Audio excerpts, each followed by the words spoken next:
شركي يا فشلية واو فشلمه شركي مقدشو طبعا سوسو جيجيد بسيل فربنا كذب waxaa muuqata in shirkii uu fashilmay mas-uuliyadda yaa qaadaya maxaana xigi kara mas-uuliyadda yaa qaadaya jawaabteeda ani hebelaa mas-uuliyadda qaadaya ma rabi hadhow waxaad dhehaysiin dhinacaad jirtaa laakiin laba su-aalaan idin weydiinaa jawaabteeday kasoo baxaysaa mas-uuliyadda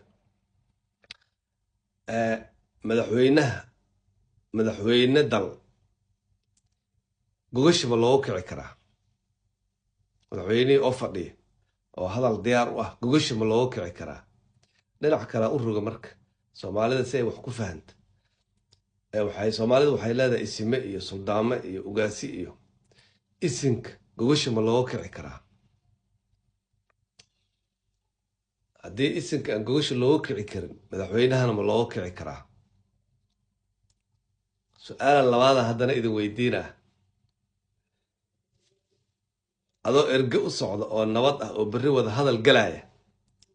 habeenkii haddaad hadasho ka waran oo qad cad aad dhigtid meeshaan lama gudbi kara intaa la gudbi karaa inta lama yeeli kara haddaad dhahdi ka waran berrina wada hadalaa u socotaa marka labadaas su-aal jawaabteedii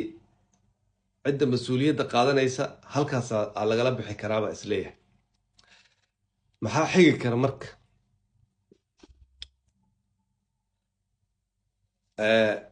laba senaarioba waa macquul senario koowaad in la ysku soo noqdo oo soo jijiid kale uu dhaco oo la ysku soo noqdo oo la dhaahseen wax yaallaa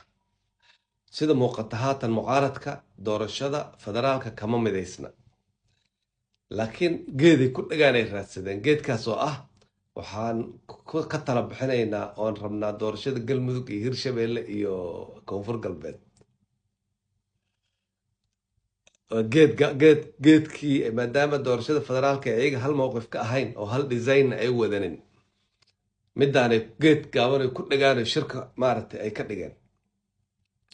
marka waxaan leeyahay waa laisku soo noqon doonaa iyadoo doorashada galmudug iyo hirshabeelle iyo koonfur galbeed ay meeshii yeelin in laisku soo noqdo oo doorasho federaal laga wada hadla waxaan isleeyahay senaarioga ugu badan wakaas senaarioga kalena de waa in la kala taga haddii la kala taga maxaa dhici kara haddii la kala taga waxaa dhici kara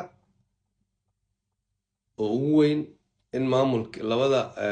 maamulka axmed madoobe ee kismaayo